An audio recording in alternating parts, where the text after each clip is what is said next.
pagdating sa batas, mga payo ng mga abogado, mga usaping abogado na mas malinaw na pag-uusapan para mas maintindihan natin.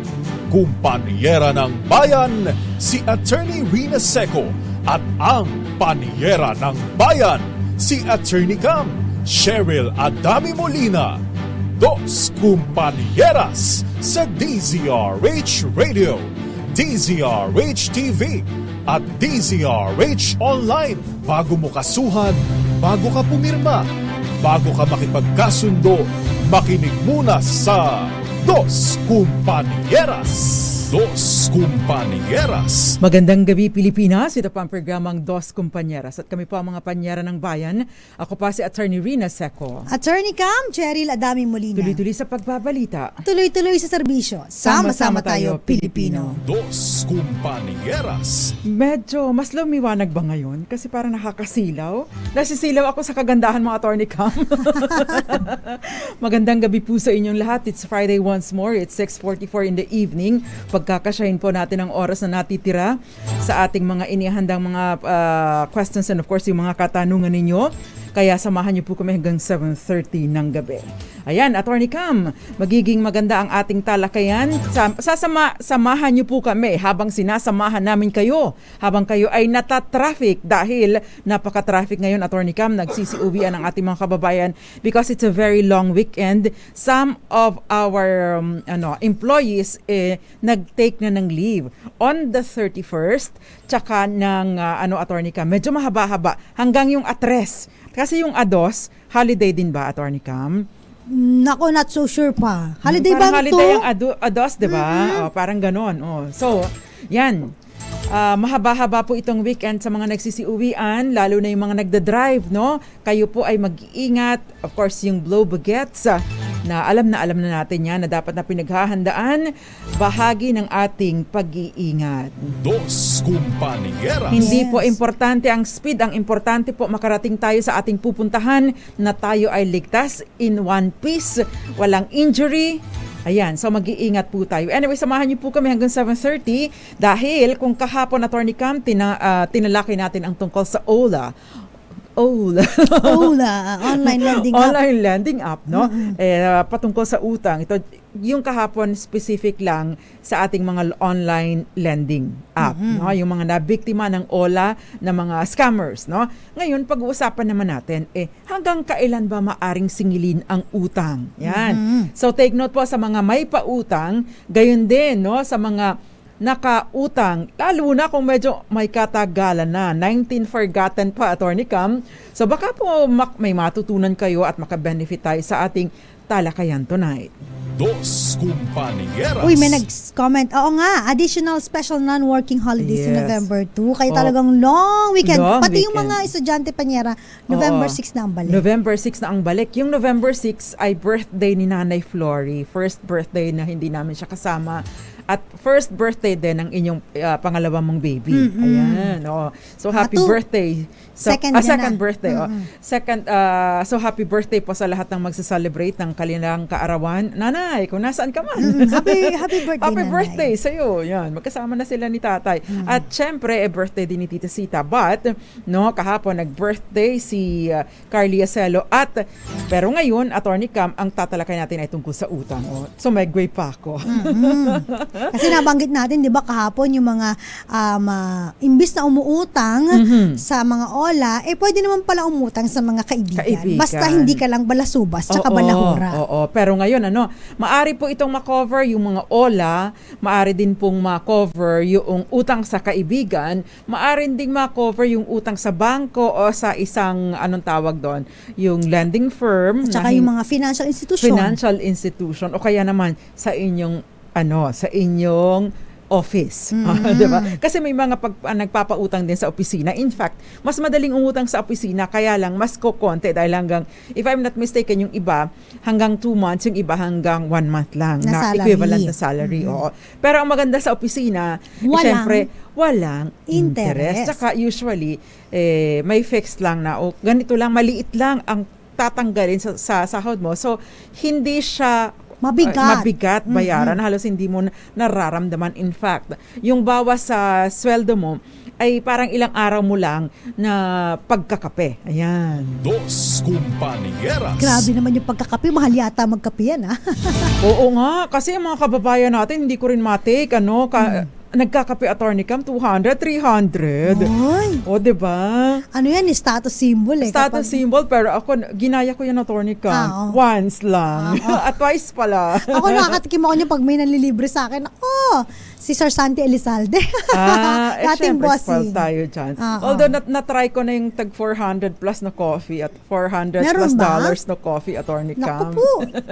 Baka biglang yan, masuka ko kasi hindi tanggapin na lalamunan ko Sinimot mahal. ko lahat dahil syempre nagpapaka-alta. Pero first time lang na-experience. Kasama ko ang kapatid ko. Tapos Alta syempre, talaga. if you go to Vietnam, may mga masasarap daw na kape na talagang tatlong lagok lang ay equivalent to like 700 pesos ang Totoo, equivalent. napakamahal Pero naman. napakatapang Attorney Cam. Pero masarap naman talaga. Ay, no? kaya ka ipaglaban. Kaya kang ipaglaban. Hindi kagaya nung mo. Anong nung ex mo na hindi ka kaya ipaglaban. Loko. Dos Compañeras. Kape na lang ang lumalaban para sa atin. Anyway, balik po tayo sa ating talakayan, no? Ano nga ba ang sinasabi ng batas, no? Kung halimbawa po kayo ay nagkautang o nagpautang, hanggang kailan nyo ba ito pwedeng masingil? Pwede ba yung 19 forgotten? Singilin mo pa hanggang ngayon? 1950s, 60s, 70s, or 2, 3, 4, 5 taon, 10 taon, 15 taon, 20 taon, o na utang pa ng kung sino.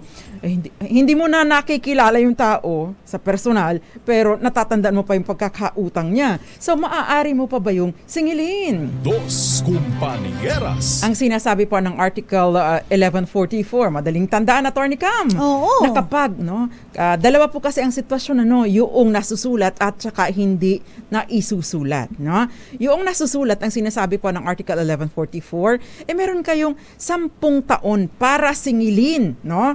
Yung pagkakautang mula doon sa time na nag-accrue, no? Na nagkaroon kayo ng karapatan na maningil. So halimbawa, Attorney Cam, nagbigay ka ng palugit na hanggang November 2022, no? Tapos written, syempre hanggang 2022 plus 10 o di 2032. Pwede. Kasi at the time na natapos yung kasunduan ninyo na oras ng pagbabayad at hindi siya nakabayad on time, tumatakbo po yung bilang ng 10 taon. Hindi doon sa time na inutang sa'yo, kundi sa time na kailan siya nag-due. Ayun, yun po ang bilang noon.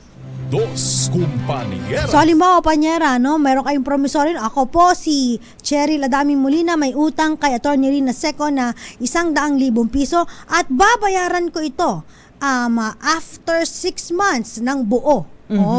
Nung dumating na yung 6 months, hindi ngayon? nabayaran. Hindi nabayaran. So, ngayon ay October, di ba? November, December, January, February, March, April. Oo.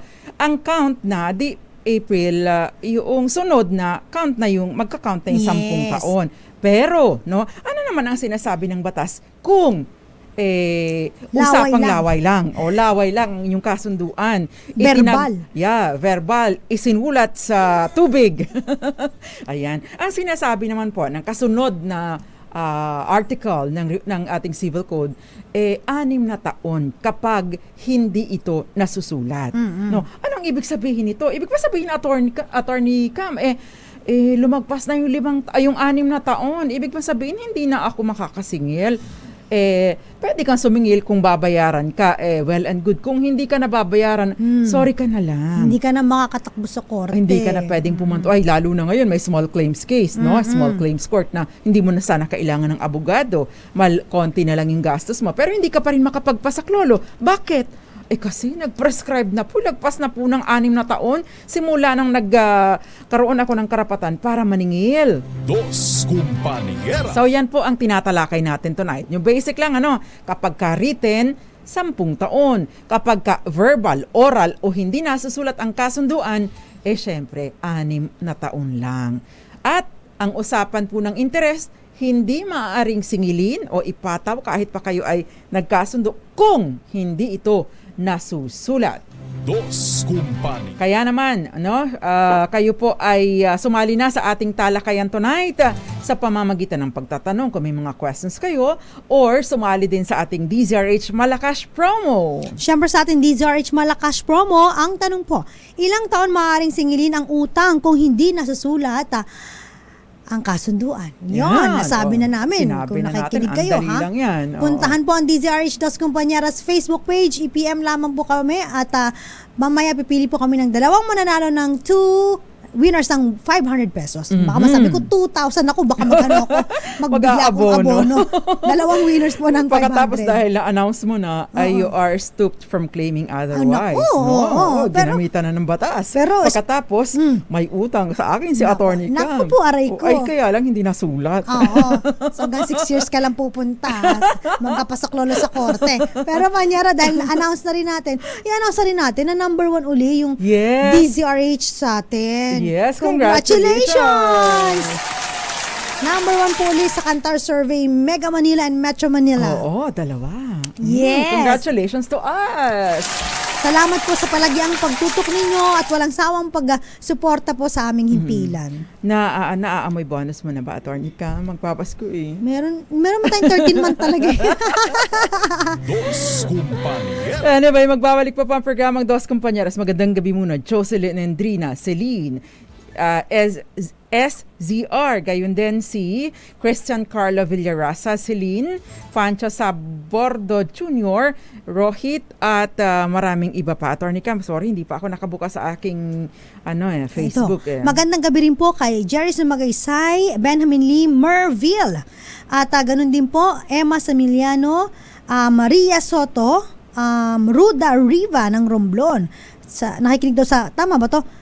Sibuyan Romblon. Uy, maganda dyan. Talaga ba? And Emma Samiliano, magandang gabi rin po. And of course, yung ating mga nanonood sa DZRH Dos Compañeras Attorney Cam, nabasa mo na ba ito? Hindi pa. Si Mary Grace Mangulabnan, ganyan din si J. Season Fernandez, Kenneth Arevalo, Geraldine Velasquez, marami siyang questions, si Grace Recta, Alan Minted, and Erlina Gonzalez, and Tita Ami Miraflor Garcia. Romeo Maramo ng Spain, Sabab Hiana, and ganun din po kay Jocelyn Endrina. Magandang gabi po. At si Erlinda Gonzalez, and of course, Eds Maglakas, magandang gabi sa'yo. Diyan yan sa Tansa, Cavite.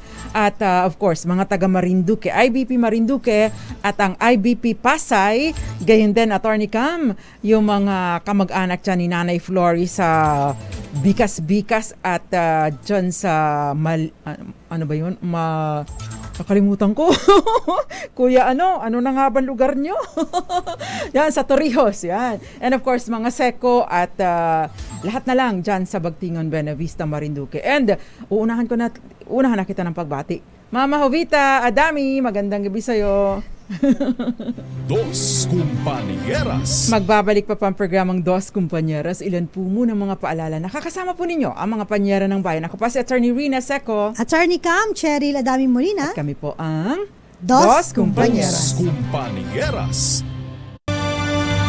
RH. Dos Compañeras. Usapang singilan ng utang po dito sa Dos Compañeras kasama ang mga panyera ng bayan. Attorney Rina Seco. Attorney Cam, Cheryl Adami Molina.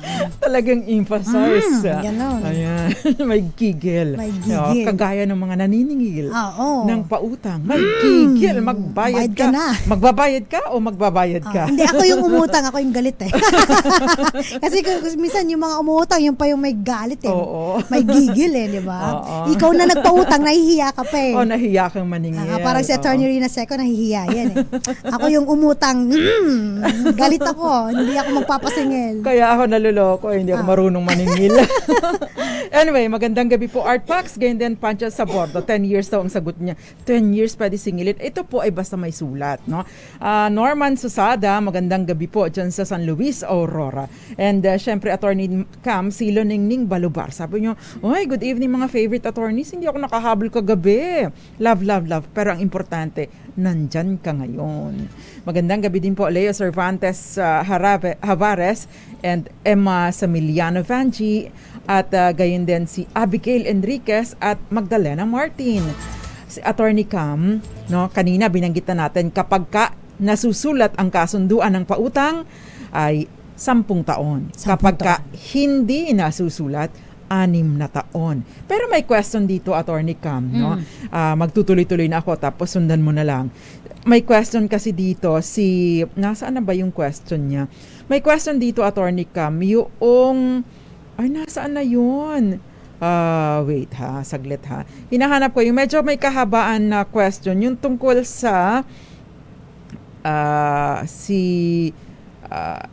ilang syllable ba yan? Hindi, medyo mahaba siya. Pero ang tinitingnan kasi niya, Attorney Cam, ang tinatanong niya kasi, meron daw siyang pautang. Okay. Ngayon, kada buwan ay naghuhulog ng utang. May kasunduan. Kada buwan ay naghuhulog yung kanyang pinautang. Okay. Ibig bang sabihin, yun daw bang na alam niya na 10 taon ang binibigay sa kanya ng batas para makasingil. Kada buwan daw ba na naghuhulog yung nangutang ay nare-renew. Ibig sabihin na i-extend sa yung 10 taon na yun. Ayan. Los Compañeras. Actually, yung po bang paghuhulog ay still within the period na pinagkasundoan ninyo ng period of amortization. Basta po matapos yung palugit, no? So, magka-count po yung 10 taon. Pero, kung halimbawa po kayo ay nagpadala ng demand letter, no? Extrajudicial demand o kaya nagpadala kayo ng demand sa pamamagitan ng pagpunta ninyo sa barangay, ibig pong sabihin yung prescription ay natutol at nag-i-start anew upon yung pagpapadala at acknowledgement na natanggap niya yung demand letter. Kaya napaka-crucial po, no, na i-extend po ang haba ng panahon para makasingil ng utang kung kayo ay nagpadala ng demand letter at ang demand letter na ito ay in-acknowledge na natanggap noong pinadalhan ninyo or merong acknowledgement ng pagkakautang sa'yo. Dear Attorney Cam, pasensya ka na. Alam kong may utang pa ako sa'yo, pero bigyan mo pa ako ng kaunting pagkakataon. That fact alone, yung sentence na yun, ay sinasabi na dahil in-acknowledge niya na may pagkakautang siya sa'yo, ibig sabihin na i-extend at nare-renew yung 10 years ba yan o 6 years na sinasabi ng batas. Los Compañeras. Ayan, Attorney Cam. So, pwede pong ma-extend yung palugit na binibigay ng batas dahil nakasaad po ito sa Article 1155 no, ng ating Civil Code. Next, Attorney Cam. Ito si Norman Susada, magandang gabi. Nakikinig sa San Luis, Aurora at si Pancho Sabordo Jr. At ganoon din po kay Sir Luding Bonggaling, magandang gabi sa inyo. May nagtanong dito, paano naman po kung ang nagpautang, kung namatay po ang nagpautang? Yan. So, ibig sabihin ba, quits na? Ayan. So, kung halimbawa po namatay po yung nagpautang, it doesn't mean na wala na po kayong babayaran. Kasi meron pa po, no? Yung, kasi magpo-form part po ito dun sa mga yung obligation ninyo na magbayad at doon sa bilang mamanahin pa ito ng mga heirs. So, kung halimbawa, may utang ka 100,000, malaki-laki din yun, panyera, diba? Quits lang, hindi po ganon. Yan. So, ibig sabihin, it doesn't mean na pag namatay po yung nagpautang, quits na. Andyan pa rin po yung kasunduan ninyo, whether verbal or hindi, kailangan pa rin pong tupadin ang inyong obligasyon. Oo. In the same way, may question dito, Attorney Cam, earlier nakita ko, ang tinatanong niya sa atin, ay kung halimbawa daw na namatay na yung nangutang. Yung nangutang sa iyo ang tanong sa iyo kung namatay yung nagpautang. Ito, kung namatay naman yung nangutang, makakasingil pa ba doon sa mga heirs? Hindi po heirs ang magbabayad nito, kundi yung estate niya. Anong ibig sabihin nito? Syempre, kung may naiwan itong mga ari-arian, doon po kukunin, ikakarga yung pagkakautang sa inyo. Kaya pagka po nalaman ninyo na namatay na at nagsisettle, nagpaparte-parte na ng mga ari-arian na naiwan, nagmamanahan na, aba ay dapat alerto kayo. Sinasabi ninyo, Attorney Cam, ako ay tagapagmana. Attorney Cam, ako ay pinagkakautangan nitong namatay. Maniningil ako. So, i-charge doon sa kanilang mamanahin. Bago pa po ito maghati-hati, dapat ay nababayaran muna yung pagkakautang. Dos Kumpanya. Kaya alerto. No? Ito nga, Panyera, sabi, may nagsangla ng kotse sa akin, umutang po ng 350,000. Kalauna namatay po yung nagsangla. Gustong kunin ng mga anak yung kotse. Okay lang naman po sa akin, basta maibalik ang pinahiram ko na pera. Pero ang sabi ng mga anak, yung tatay daw nila ang may utang. At wala silang kinalaman doon. Basta yung kotse ay parte daw ng mamanahin nila, ano pong gagawin ko? Okay, unang-una, meron po bang kasulatan? Kasi baka sabihin ng mga anak, uy, kinarnap mo yan, wala kang ganyan, no? Pangalawa, dun po sa mamanahin nila, kailangan po magbayad muna sila sa mga creditors. Hindi po agad siyan, pag nagsettle po ng estate, priority na bayaran po yung mga creditors. Yung Buwis at creditors. Yan. So, kung halimbawa may utang sa 350, kailangan bayaran ka muna nila. So, bago nila makuha ulit yung kotse. Yun. So, importante po yun. Hindi basta-basta parang automatic, namatay yung tatay. Sangla Si tatay gamit lang. ba ito? Oo. Sangla gamit. Kasi normally sa sangla, ORCR lang ang piniprenda. No? Pero may sangla gamit na ito turn over sa yung kotse. Yes. No? Ang mahirap dyan kapag sangla gamit, no? Pagka nasira, who's responsible is it? Yes. Kailangan nakalagay din po yun sa inyong kasulatan. Oo. Attorney, si Jingjing. Attorney, ito po ang problema ko. Friend ko po, yung nangutang. Ginamit lang ang pangalan ko. Sa advice na din po ng creditor kasi mas maayos daw po ang aking credit standing sa co-op. Pero yung nagpautang, yung pera po sa friend ko talaga inabot. Hindi po sa akin. Ngayon po, nawala na yung friend ko. Hindi ko na rin alam kung nasaan. Si creditor po, ako na ngayon ang sinisingil. Kesyo sa akin nakapangalan. Dos Kumpanieras. Ayan po yung danger alam nang kayo ang aako na sa iyo ipapangalan. Alam ko nangyari dyan. Ano? FO. Friendship over. Ay, totoo. Kaya wag po kayong papayag, gamitin niya, kung sinong nangungutang, gamitin niya ang sarili niyang pangalan. Wag kayong papayag na kayo ang pangalan niyo ang pupronta doon. Bakit? Kahit pa siya ang tumanggap, alam niya, ikaw yung pumirma doon eh. Ikaw ang may personality doon, ikaw ang lumalabas na may pagkakautang at ikaw ang nag-commit billing sa iyo nakapangalan ang utang. Hindi porket sa kanya iniabot yung pera, no? Siya na nasa kanya na ang sole responsibility. Actually, nasa sa'yo ang responsibility because ikaw ang nakapirma. Kaya wag po ninyong gagawin. Yan tayo eh. Oo, yan. Paggamit tayo. Ginagamit din yan sa mga lending, Panyera. Yung pinapahiram yung pangalan, tapos iba pala ang gumagamit. Yun. Yung mga grupo-grupo, wag po kayong pipirma. Kasi po, Yun. kapag hindi nyo po natanggap yan, kayo po ang babalikan ng Kaya mga yung lending nagre-register ng kanilang SIM card tapos ibinibenta. Nako po. Kapag ka nagamit po yan, ay nako, kayo ang hahabulin. Bakit?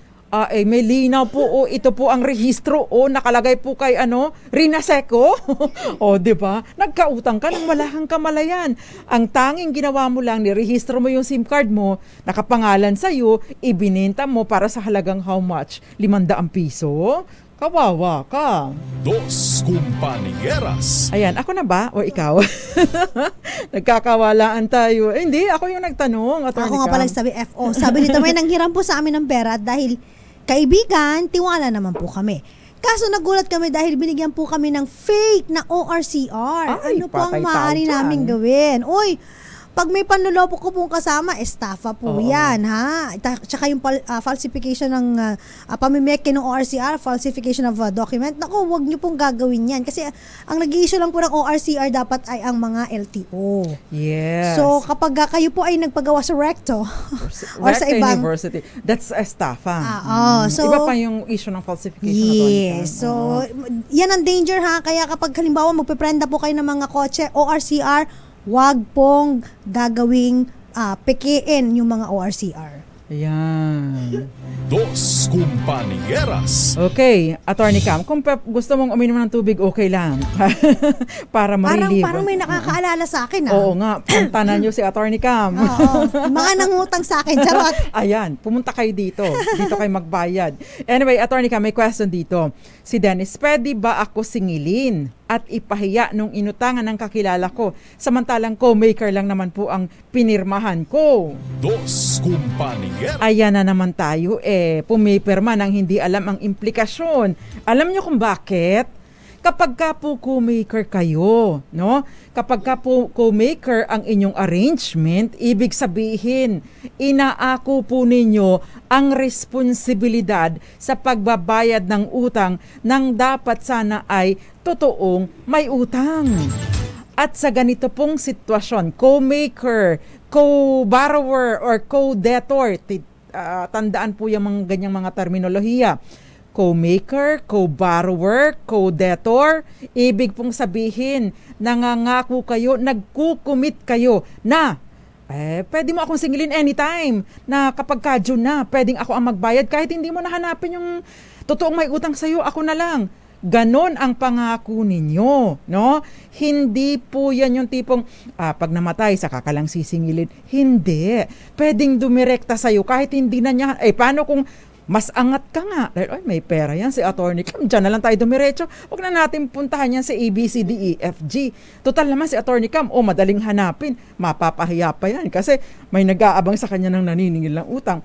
Kaya wag na wag pipirma bilang co-maker, co-debtor, or co-borrower. No? Dahil, syempre, liability po ninyo ang full amount. Kahit hindi pa nila nasisingil yung isa, pwede kayong dumiretso.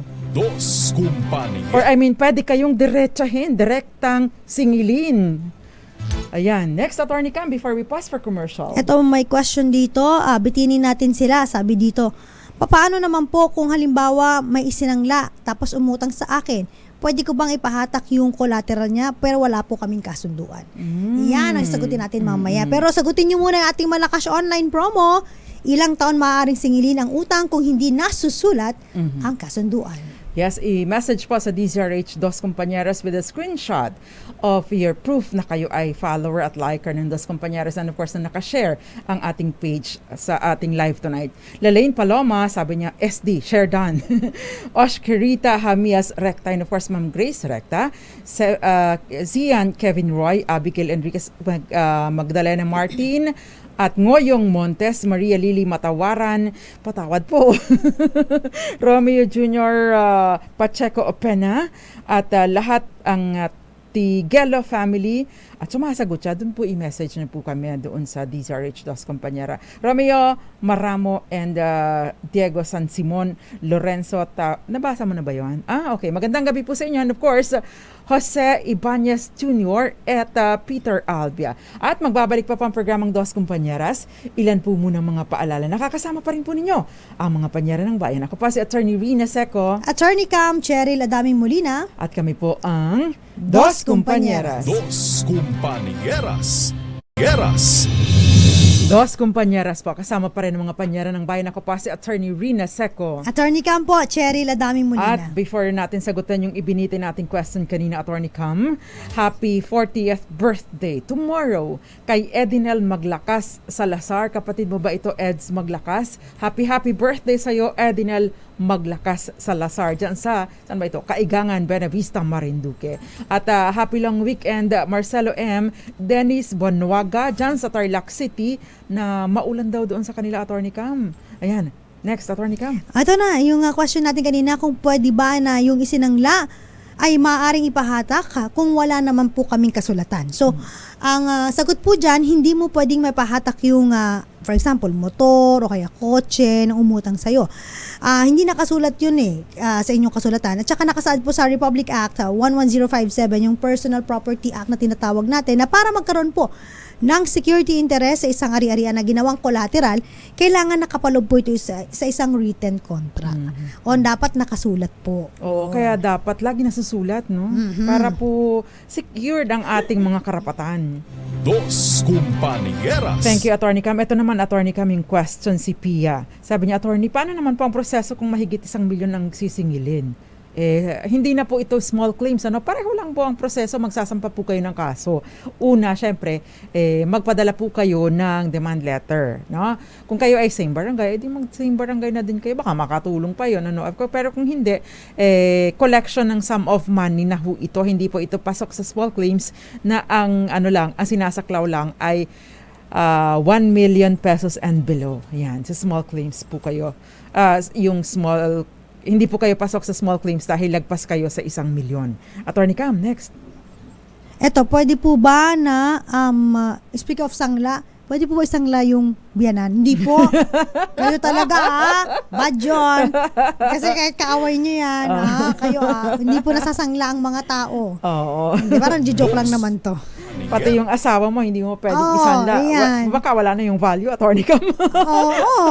Anyway, si Andrada, lagi po natin naririnig small claims at ang proseso nito. Pero ano nga po ba ang mangyayari sa taong inireklamo kung naipanalo ng nagpautang ang isinampa niyang kaso sa small claims court? Paano ito makakatulong na masingil ang perang ipinautang kung hindi po nagbabayad? Ayan. Kahit kung halimbawa po ay may desisyon na at nanalo na kayo, no? Pwede po kayong mag-motion for writ issuance ng writ of execution. Ano ba yung writ of execution? Sinasabi doon na i-carry out na ng sheriff yung demand na, sisingilin. Tapos, o-orderan na si sheriff na, sige, maghanap kayo ng mga ng properties nitong may utang para yun ang isusubasta at ibabayad natin, no? Kasi may mga mai-encounter pa kayo dyan na levy, garnishment, yung mga ganyan. Yung garnishment naman, yung halimbawa, may pautang, ikaw na ang yung sisingilin niya dapat, yun ang kukunin at yun ang ipambabayad sa pagkakautang niya sa'yo. Dos Compañeras. Attorney Cam. Uy, magandang gabi muna kay Ruda Riva. Ayan, na nanonood sa may Romblon.